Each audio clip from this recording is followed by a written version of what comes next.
All right, howdy, and welcome back to the YouTube channel here. I'm here with the 2003 Jaguar XJR, which I haven't done much on recently because it's been costing me money. Shock. So this is gonna be more of a another road trip video. I've got to go back up to upstate New Jersey for a wedding, and for some reason, out of all the usable cars that I own, I decided to take this one. It just spent about a couple weeks at sports car workshops getting a lot of things in the front end rebuilt.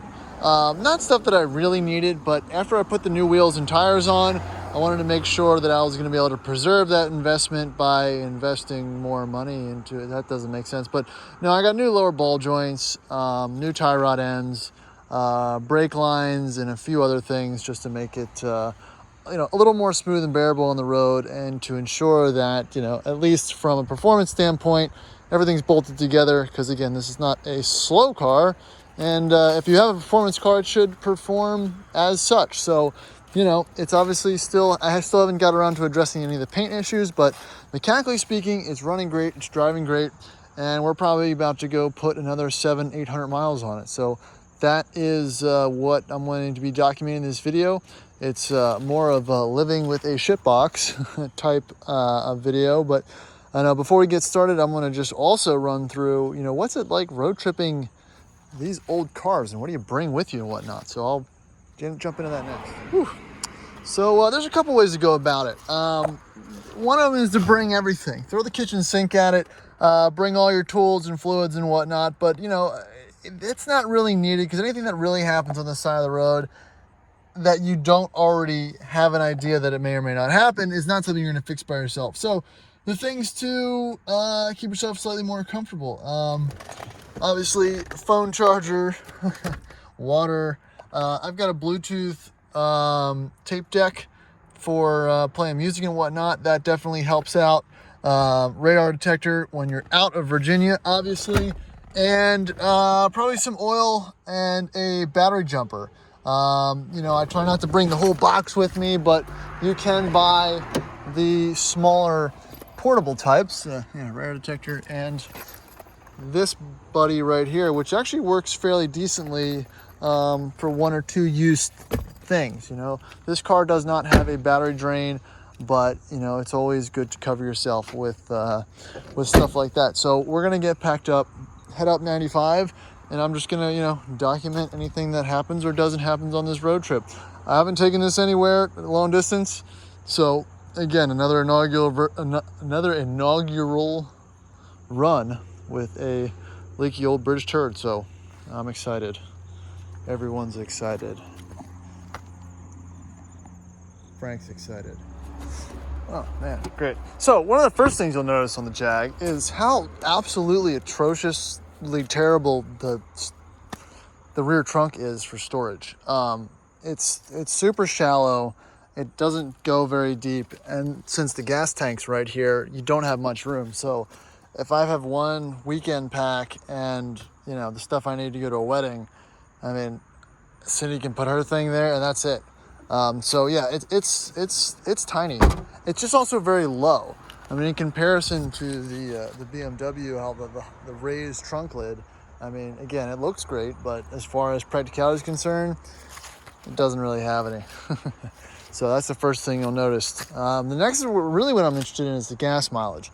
I was very surprised actually with the Vandenpla. I actually could get over 24, 25 miles to the gallon on it with it. I doubt it's going to be anywhere near that, but if I'm doing better than 16 or 17, I think I'll be happy. So we'll find out. Addicted Motors, I'm here to give you a quick update about our trip. All right, Cindy, just cued us in here with the video. Here's our mid-video update for the trip. We're just coming through the Baltimore Tunnel here. We've run, well, I'm not going to say we're issue 3 up 95. Got to check engine light again, per usual. Haven't ran the codes, obviously, but I'm pretty sure it is like the P.IV for evap leak, probably something with the gas cap. Not too worried about it, honestly. But other than that, the Jag's been running great.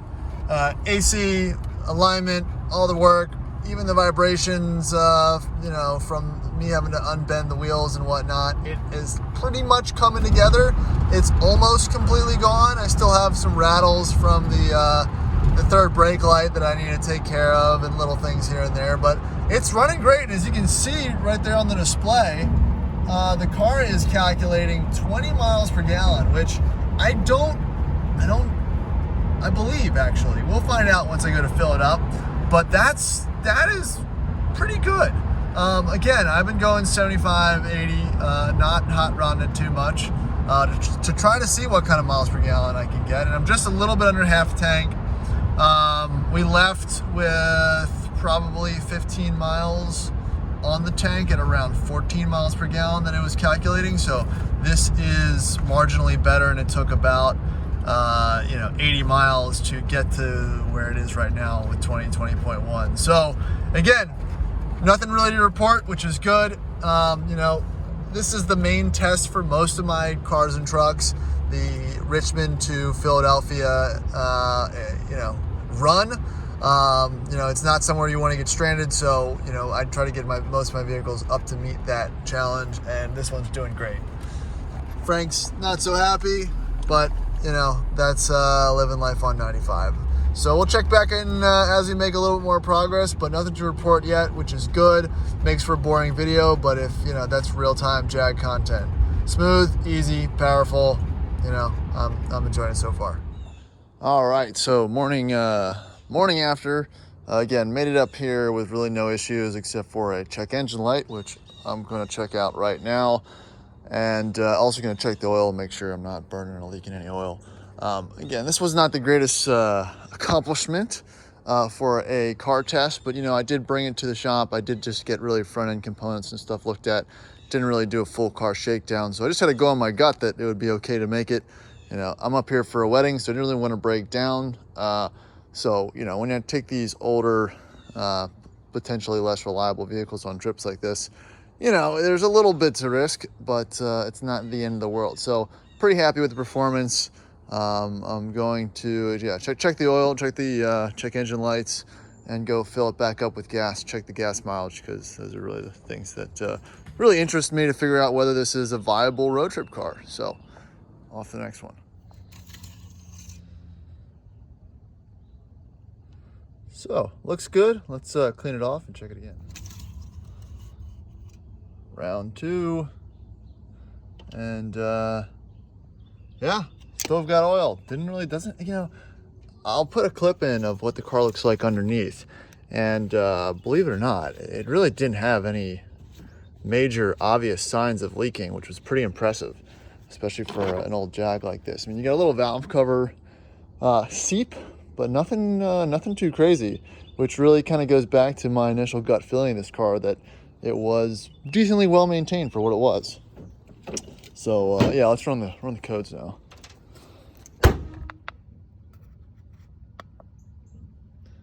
All right, that looks like the old gas cap and I don't know, evap stuff. So looks fine to me. Let's just go ahead and do the right thing here, guys, and erase.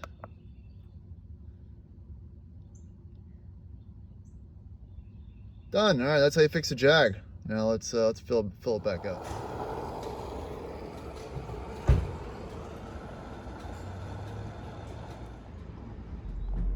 All right, so survey says just filled up with 13 gallons. Is the car reading correct? I just did the math, and we did about 275 miles at right around 13 gallons.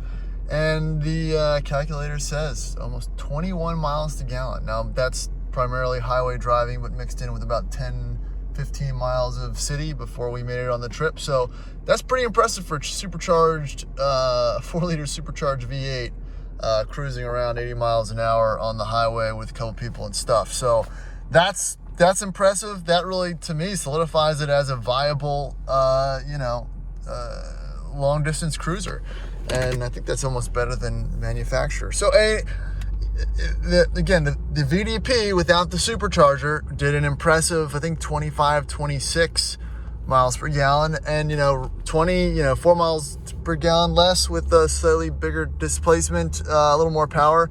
That's right on track. So all those numbers line up. It also, to me, it leads me to believe that the motor is pretty healthy still, which is a good sign. Nothing really sucking the power or anything out of there. So I'm happy. Car's good. So let's continue on.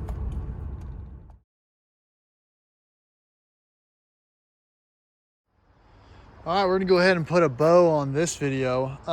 So we got back yesterday, and the Jag was fine, guys. People like to ridicule older Jags and Land Rovers for being unreliable, but if you've seen this video in my cheap LR3 video, both have performed flawlessly for all the intended purposes. Again, made it back up to northern Jersey and back, probably an 800-mile trip. Absolutely no issues. Had one check engine light for a loose gas cap. Nothing really else to report. Going 70, 80, 90 the whole time. Obviously not in the prettiest condition, but again, you can pick one of these up for not that much money and pretty much daily drive it if you want. Again, just make sure you've got an idea what the history is. Give it a thorough once over, but if it feels good, go for it. You don't have to be scared of them. So that's all I got. Have motoring.